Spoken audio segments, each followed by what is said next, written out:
Bueno, muy buenos días a todos, bienvenidos y ante todo, bueno, pues muchas gracias por su asistencia. En esta jornada le vamos a presentar, bueno, con motivo del lanzamiento del nuevo variador de frecuencia que hemos lanzado recientemente al mercado, pues bueno, queríamos aprovechar esta jornada para hacer una presentación. La vamos a hacer en dos partes. En primer lugar, vamos a presentar lo que es nuestra serie comercial. Y luego queremos ofreceros como un taller, una parte un poco más técnica, ¿vale? Para recordar o repasar cuáles son los parámetros fundamentales que hay que tener en cuenta a la hora de seleccionar un variador y cuáles son las funciones, las principales funciones que nos puede interesar de un variador, enfocándolo más bien un poco al tema de las aplicaciones, ¿vale? A las principales aplicaciones que nos podemos encontrar tanto en el sector terciario como en el sector industrial.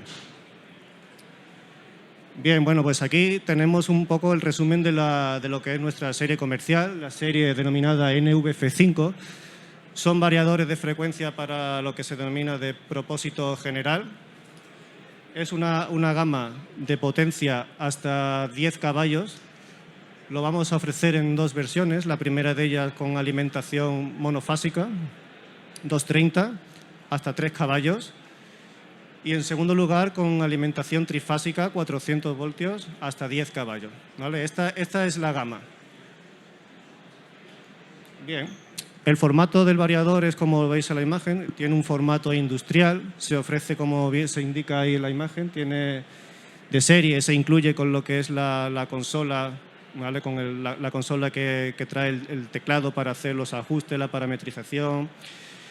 Incluye, si veis en la parte superior izquierda, tiene un potenciómetro para regular lo que es la frecuencia de salida hacia el motor.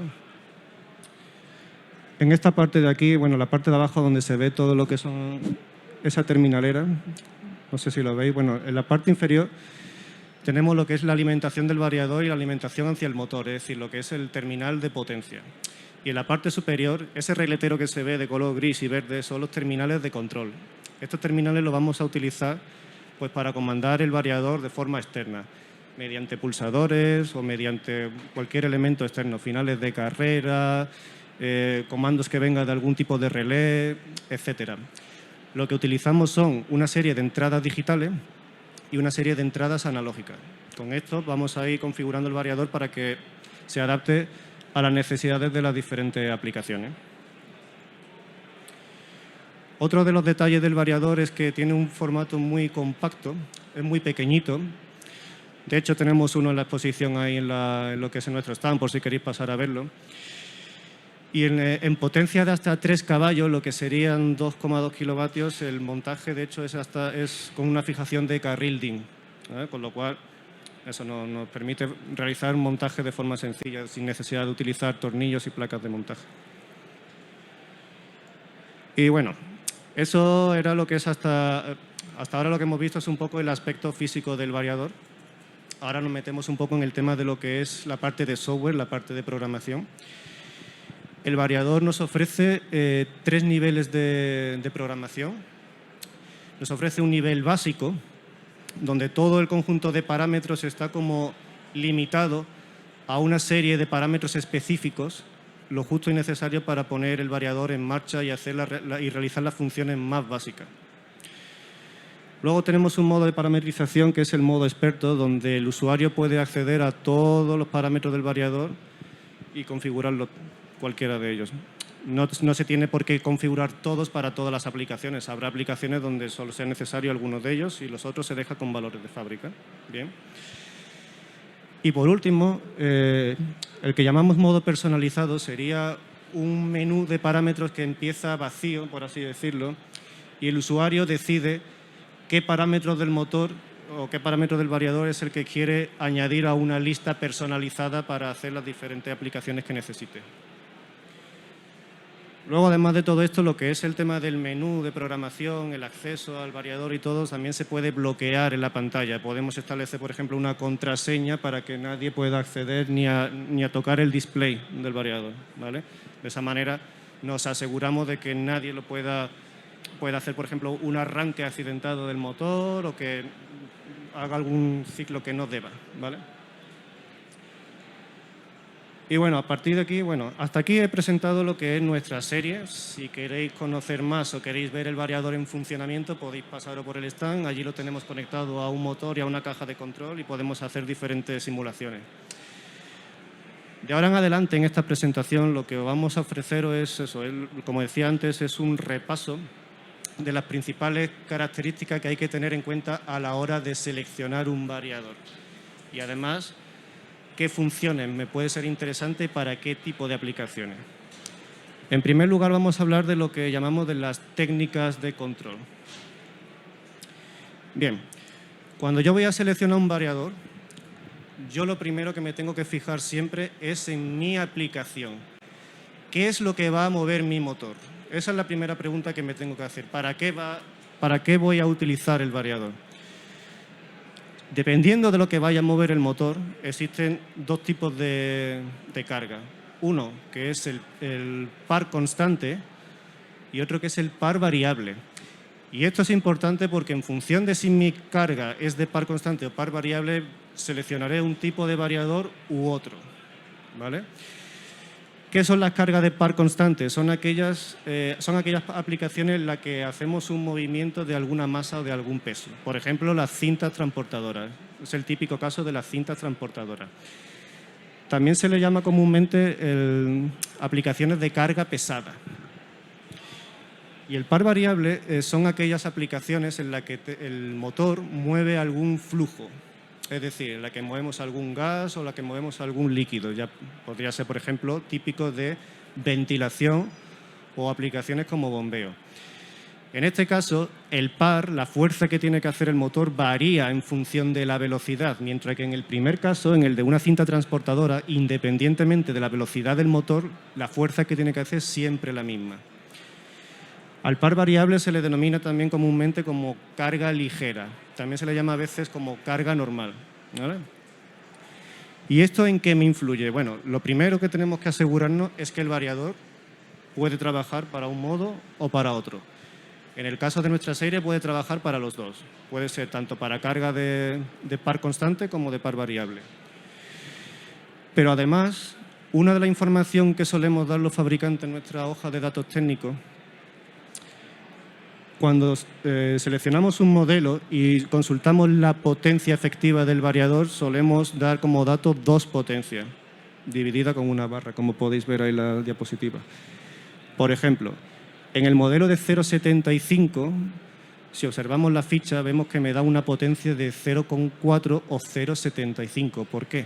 Porque esto dependerá si la carga es, como decía antes, de carga pesada o de carga ligera.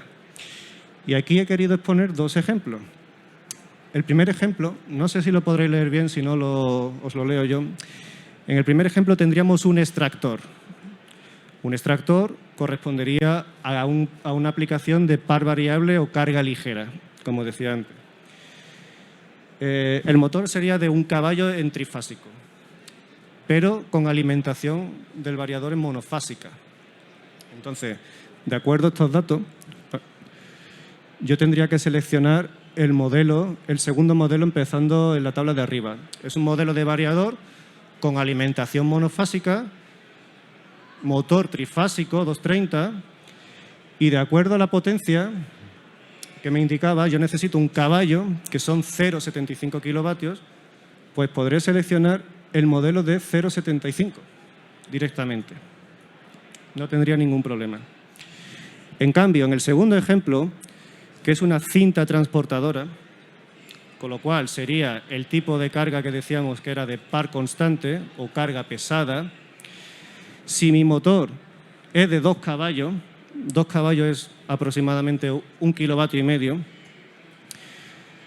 tendría que sobredimensionar un poquito el variador. Me iría al modelo inmediato superior. Fijaos en la tabla cómo me he ido al modelo de 2,2 kilovatios, un modelo superior, que en la hoja de características me dice que la potencia que entrega es 1,5 o 2,2 dependiendo de la carga. Como en este caso es carga pesada, lo que me tengo que fijar es en el valor de la izquierda, que es ese 1,5. Esto al final no deja de ser, por así decirlo, unas recomendaciones que hacemos el fabricante. Esto es igual que la tirada de cable. Una de las cosas que tenemos que fijarnos es no solo en la potencia nominal del motor en kilovatios, sino en los amperios que consume mi motor. Porque si yo tengo una bomba que está sumergida a 200 metros, por caída de tensión, la bomba va a consumir más. Y eso es otro dato en el que yo tendría que asegurarme con mi variador, no solo los kilovatios, sino el amperaje máximo que puede admitir. Vale, eso por un lado. Lo primero, tener en cuenta el tipo de aplicación, tipo de carga, par variable o par constante. El segundo aspecto que tengo que tener en cuenta es qué técnica de control debo de emplear para mi aplicación. Comúnmente, los variadores del mercado aplican dos tipos de técnica. La primera de ellas que se llama control escalar o control VF. En este caso, el variador lo que hace es calcular la frecuencia de salida en función de la tensión, para mantener de esta manera un par más o menos constante en la aplicación. Luego se puede variar esa relación para que no sea totalmente lineal. Este tipo de técnica es la comúnmente utilizada en la mayoría de las aplicaciones. Es una técnica sencilla que da muy buenos resultados, pero no es la más precisa. La más precisa es el control vectorial. El control vectorial lo que hace, el variador de alguna manera se comunica con el motor y lo que hace internamente en el software es como crear un modelo matemático del motor. Y hace los ajustes de la frecuencia, la tensión y todos los parámetros en base a unos cálculos matemáticos. Esto requiere por parte del usuario que tenga más conocimientos de ingeniería, pero es un método de control que te da muchísima precisión y es el utilizado en aplicaciones que necesiten, pues eso, que necesite un alto grado de precisión, como puede ser en la industria, donde necesitamos, por ejemplo, tiempos de respuesta de muy pocos milisegundos o donde necesitemos que el control de par sea muy justo, ¿vale? Por así decirlo, donde no se admite mucha tolerancia de error.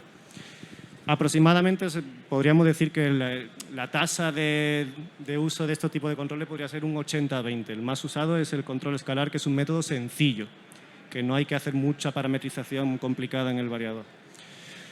¿Vale? ¿Y esto cómo se tiene en cuenta a la hora de elegirlo? Hay fabricantes que tienen separado en sus catálogos ambos modelos. Este variador puede hacer control escalar y este variador puede hacer control vectorial. Pero es muy común hoy en día ya que los variadores incluyan los dos controles en el mismo variador, como es nuestro caso. Y esto al final, en la parametrización, seleccionas un modo u otro. ¿Vale? Vale, bueno, hasta aquí era un poco cuáles son esos criterios principales a la hora de seleccionar un variador.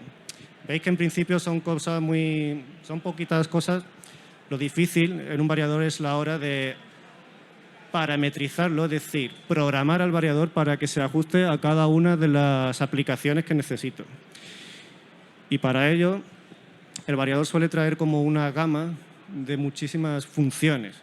No necesariamente la tenemos que utilizar todas. Yo lo que voy a hacer en esta presentación es comentaros algunas de las principales, de las funciones más típicas de un variador de frecuencia.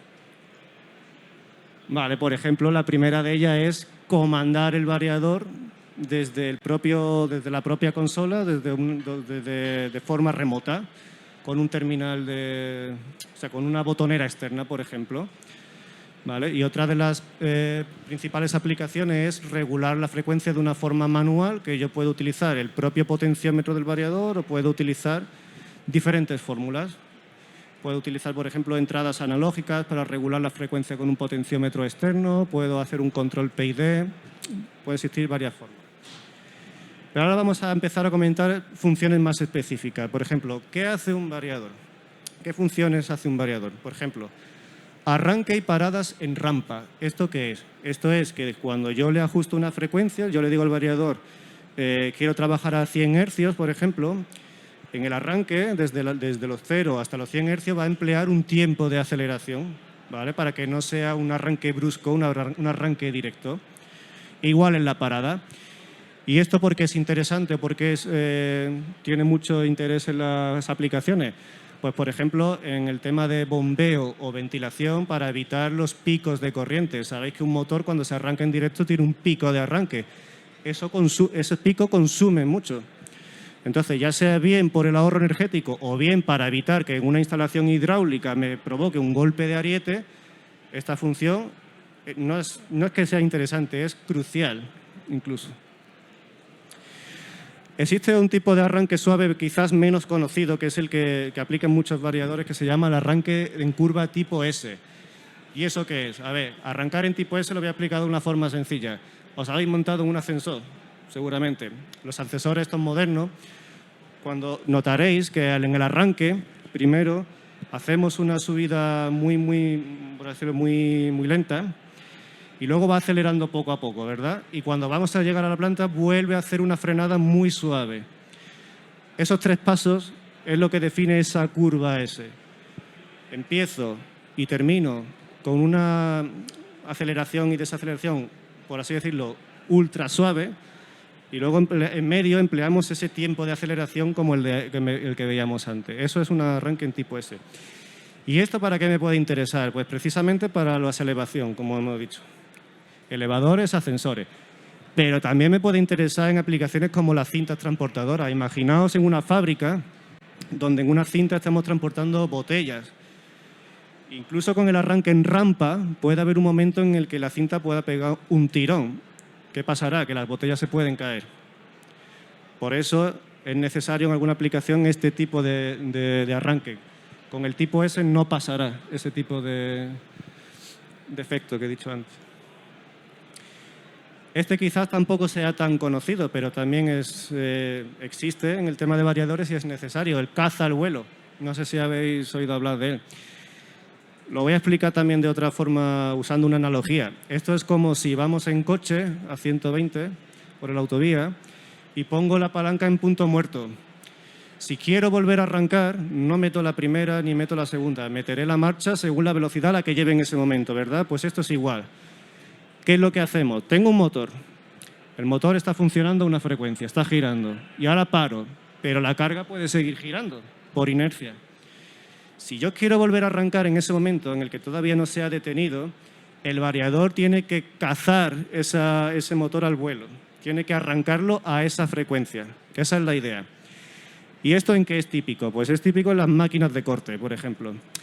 No por la propia naturaleza de las máquinas, sino por el uso que se le da en un taller, por ejemplo, ¿no? En un taller de trabajo que estamos arrancando, parando, donde los tiempos son muy cortos. Y bueno, y hablando de arranques, pues vamos a hablar de los frenados. El variador también tiene diferentes fórmulas de frenado: frenado suave en rampa, frenados bruscos, frenados de emergencia utilizando corriente continua para hacer como la palanca de freno de mano de los coches. Pero hay uno que es especialmente interesante y es el frenado regenerativo. ¿Y esto qué es o para qué se utiliza? Esto se utiliza especialmente cuando tenemos aplicaciones de grúas o polipastos, en toda aplicación donde tenemos una carga suspendida. ¿Por qué? ¿Qué puede pasar? Si la carga desciende sin contrapesar, se produce un efecto en el que el motor empieza a funcionar como un generador. No voy a explicar aquí las condiciones físicas que se producen, pero ocurre eso. Entonces, esa energía que se genera desde el motor, el que se la come es el variador. Entonces, precisamente por eso el variador es necesario que tenga esa función de frenado dinámico, frenado regenerativo. Pero es necesario asociarle una resistencia de frenado, porque por algún sitio tiene que escapar la energía en forma de calor a través de una resistencia. Esa resistencia habría que instalarla en los terminales que veíamos al principio, ¿vale? En los terminales de abajo está preparado dos terminales para conectar una resistencia externa, y cuando hagamos un frenado regenerativo, por esa resistencia se disipará la energía en forma de calor. Bueno, cambio de sentido es obvio, es necesario en un variador de frecuencia. Un motor de por sí no puede cambiar de sentido, de giro. La única forma sería conmutar dos de las fases en un sistema trifásico. Como eso no es lo que queremos hacer, pues eso lo hace el propio variador. Y lo hace además de una forma sencilla, utilizando las entradas digitales que tienen sus terminales de control. Podemos decirle la entrada digital 1, sentido directo; entrada digital 2, sentido inverso. De hecho, es una prueba sencilla que hemos estado haciendo todas las mañanas en el stand. Bueno. Y aplicaciones para las que me puede interesar, muchas de ellas. La más típica es en el riego. Cuando tenemos riegos en invernaderos o en cualquier sitio, en parcelas, pues siempre tenemos un carro de riego o alguna máquina que está regando constantemente, cambiando de sentido a través de un rail, en ida y vuelta, constantemente. Y eso lo hace un variador. Es muy sencillo. Si tenemos un carro de riego, al final, en cada extremo de su recorrido, tendrá un final de carrera. Cada final de carrera comandará la entrada digital correspondiente del variador y este es el que se encarga de hacer el cambio de sentido. Y bueno, en talleres con máquinas herramienta igual, porque si tengo que hacer cortes a lo largo de una línea en ida y vuelta, pues exactamente igual. Bueno, y en cuanto al tema del cambio de sentido de giro, también hay otras opciones en programación que podemos dejar un tiempo muerto entre un cambio de sentido y otro para evitar que el motor me haga un golpe de... Imaginaos, si estoy 100 hercios en un sentido y cambio 100 hercios en sentido contrario, para evitar vibraciones, básicamente. Y bueno, el control de procesos PID, esto es, podría decir, estrictamente necesario, sobre todo si queremos emplear el variador en aplicaciones donde tenemos que controlar una variable externa. Si yo quiero controlar presión, temperatura o caudal, es necesario que mi variador haga un control PID. ¿Qué es un control PID? Es muy fácil, lo voy a explicar de forma sencilla. El control PID consiste en que el usuario marca un valor de referencia o de consigna, un valor deseado. Y entonces, el variador trata de regular la velocidad del motor para que se mantenga ese valor. Como lo que ocurre en las máquinas de clima, en las máquinas de los split. Yo marco temperatura 25 grados, por ejemplo. Si hace 30, ¿qué es lo que hace la máquina de split? Suelta más aire.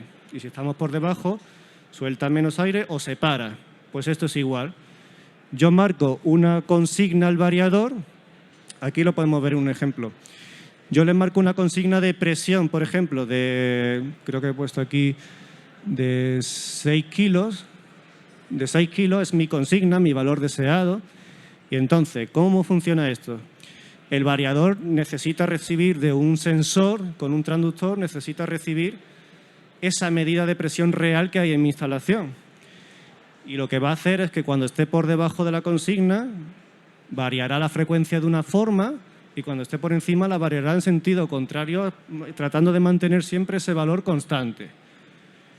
Y esto en riego, en sistemas de presión, es necesario. ¿Vale? Normalmente el control PID va seguido de un ahorro energético, de una función que se llama hibernación para el ahorro energético. Esto lo he comentado antes, cuando he dicho que el variador, en función para mantener la consigna, puede ir frenando o pararse. Pues ese o pararse sería esta función de hibernación. Es decir, yo le marco una consigna de temperatura, 25 grados. Si estoy por debajo de 25, el variador empezará a frenar. Pero llegará un momento en el que yo preferiré que no siga funcionando. Entonces se queda en estado de punto muerto, se apaga. Y cuando detecta que otra vez es necesario volver a activarse para volver a alcanzar ese valor de la consigna, pues se arrancará de nuevo. Y esto al final, la única aplicación que tiene realmente es conseguir que no esté siempre funcionando la máquina. Es ahorro energético. El variador contiene algunas funciones específicas de bombeo, pero bueno, para no comentar todas ellas, pues comento algunas de las principales, o la más interesante, que es la activación de una bomba de una bomba auxiliar. Sistema de presión variable, donde yo tengo una bomba principal controlada por variador y una bomba auxiliar, que es esta que está a la derecha, arrancada directamente a través de contactor. Esa bomba auxiliar va a hacer de apoyo a la primera, a la principal. Cuando la principal no tiene fuerza suficiente, por la demanda de presión que hay en ese momento, se activa la bomba auxiliar. Todo esto yo puedo hacer que lo gestione el variador también. Yo le puedo decir al variador, controla la bomba principal hasta esta velocidad, 50 o 100 hercios, por ejemplo. Si has alcanzado los 100 hercios, entonces yo ya no quiero que trabaje solamente la bomba principal, sino que en ese momento le doy una señal de arranque a la bomba auxiliar. Eso lo hago con un relé de salida que tiene el variador. Provoco que ese relé conmute cuando se produzca una condición. que puede ser pues esa que he dicho, que cuando alcance los 100 hercios, conmútame el relé y arráncame la bomba auxiliar. Y luego al revés, cuando ya no haya tanta carga en la instalación, a este nivel, vuelve a conmutar y me sacas la bomba auxiliar. Vuelve a trabajar solo la principal.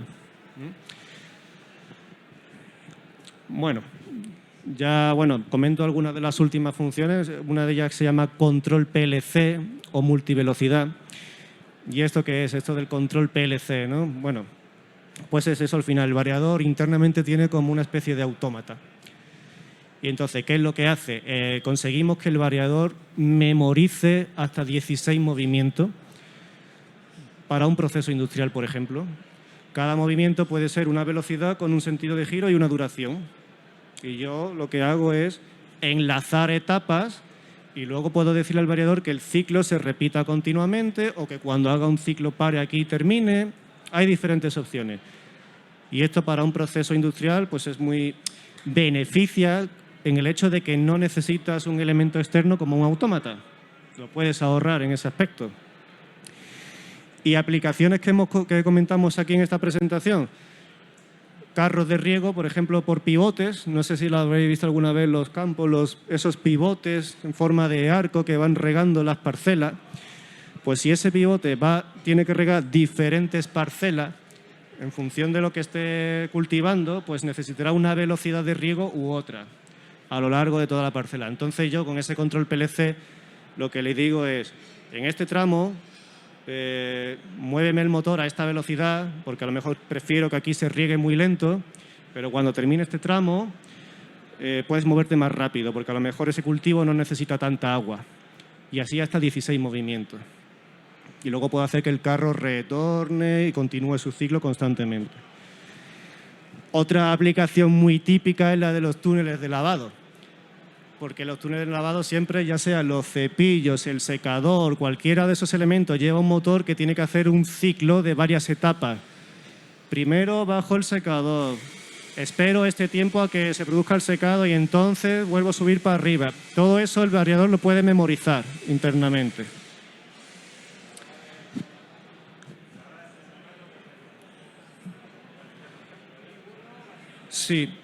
Sí, me pregunta el compañero que a la hora de programarlo, ¿cómo sería? Es muy sencillo, es decir, al final yo accedo a 16 etapas dentro del variador y en cada etapa hay 3 parámetros. Uno que es la velocidad, otro el sentido de giro y otro el tiempo que tiene que durar.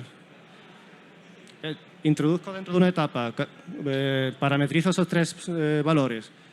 Me meto en la siguiente etapa, parametrizo otros 3 valores. Si el resto no las quiero usar, pues no la parametrizo y ya está. Sí. E igual con la multivelocidad o la velocidad multietapa. Es parecido. Aquí, en vez de memorizar 16 movimientos, yo lo que hago es que puedo configurar hasta 16 velocidades distintas y las selecciono con los 4 terminales de entrada digitales. Por ejemplo, si los 3 terminales están apagados y el primero encendido, velocidad 1. Si ahora enciendo el segundo interruptor, pues otra velocidad distinta. Puedo seleccionar 16 velocidades con unos terminales externos. ¿Y esto para qué puede ser interesante? En la industria alimentaria siempre tenemos que manejar máquinas que hacen mezclas o que hacen cortes. Por ejemplo, para mezclar una masa o para cortar la corteza de algunos frutos. Entonces, en el caso de la masa, en función de la densidad que vaya a manejar en ese momento, porque a lo mejor en un mismo cubo yo puedo manejar en un momento dado una masa y en otro otra. Pues entonces, en el variador le configuro diferentes velocidades y con un selector las voy seleccionando. E igual con la corteza de algunos alimentos. Según la dureza de esa corteza, pues necesitaré que el motor gire más rápido o más lento. Y bueno, una de las últimas funciones que comentaré hoy es la función de avance lento. También se llama comúnmente el jog, ¿vale? Por el inglés. Y entonces, ¿qué es lo que hace esta función? Lo que hacemos es que yo puedo dejar el variador preparado para que funcione a cierta velocidad, según mi aplicación. Pero puedo reservar un terminal para que cuando yo lo pulse, solo en ese momento que pulse, el motor gire de una forma muy lenta. Menos de 1 hercio, por ejemplo. ¿Y para qué? Por ejemplo, yo tengo una cinta transportadora Estoy moviendo diferentes objetos, pero en algún momento puede ser que yo quiera parar la cinta y moverla, desplazarla de una forma muy lenta para traer un objeto que se ha quedado por ahí perdido, ¿no? Por ejemplo, al final la función es posicionar un objeto de forma precisa. Esa es la idea. En paletizadoras también es muy típico. ¿Habéis visto las máquinas paletizadoras alguna vez? ¿No? Esta que colocan la carga así en una plataforma redonda y empieza a girar. Ese rollo de plástico empieza a subir, moviéndola para eso, embalando el producto, pero a lo mejor hay un momento en el que se pueda quedar atascado o pueda yo querer embalar un poco más por una parte que no, por cualquier motivo. Entonces, con el avance lento, reposiciono el rollo en una posición específica y continúo desde ahí. Esa es un poco la idea de esa función. ¿Vale? Y bueno, todo esto eran funciones muy específicas y ya termino comentando que además de todas estas, pues hay funciones de protección. Es decir, mi línea eléctrica tiene que estar protegida siempre contra cortocircuito, diferencial, etc. Pero el propio variador también trae funciones para autoprotegerse.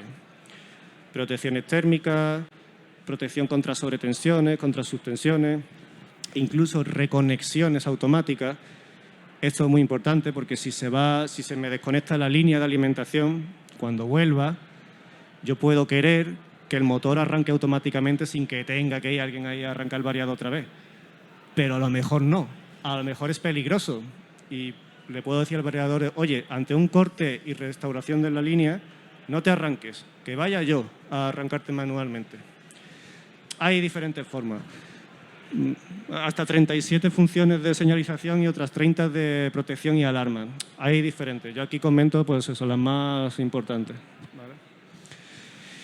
Y nada, oye, pues por mi parte eso es todo. Al final, bueno, la idea de este taller era dar unas pinceladas, sobre todo en cuanto a funciones, ideas de aplicaciones, dónde utilizar un variador de frecuencia, para qué puede ser interesante. Parece que no, parece que es un tema de solamente en industria pesada, donde hay motores, pero no. Cualquier aplicación movida por motor puede ser muy interesante el variador de frecuencia. Hoy en día estamos vendiendo variadores de frecuencia. Con el poco tiempo que llevamos desde que lanzamos ya hemos tenido ventas y aplicaciones como campanas de extracción en un restaurante, por ejemplo. Campanas de un caballo o menos. Es interesante sobre todo por el ahorro hoy en día y más con el tema del precio de los costes de la electricidad. Porque teniendo un motor solo a lo mejor no se nota tanto una instalación, pero cuando en una instalación tienes muchos motorcitos pequeños, suma al final todos ellos. Así que bueno, por mi parte, nada, muchas gracias por vuestra atención y es el momento de preguntar lo que... Esto es lo que digo en las presentaciones muchas veces. Hay tantas funcionalidades en un variador que llega un momento en el que yo ya paro y le digo al público que pregunte para lo que... Oye, yo tengo una aplicación que esto, ¿podría hacer el variador esto otro? Y ahí es cuando empezamos a hablar de verdad con el tema del variador.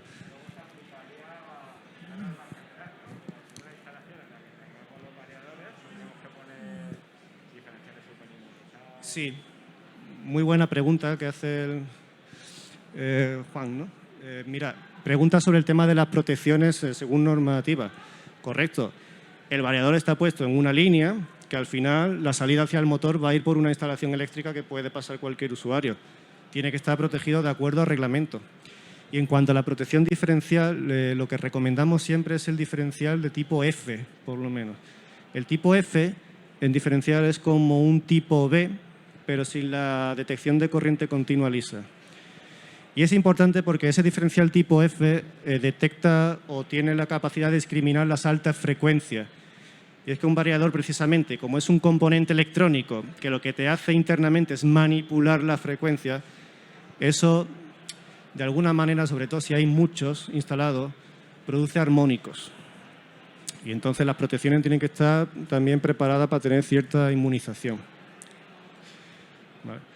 Y de hecho, una de las cosas que se recomienda cuando tenemos muchos variadores instalados es instalar inductancias de salida también en los variadores, para evitar que al final me sume un montón de armónicos en toda la instalación. ¿Vale? ¿Alguna pregunta más?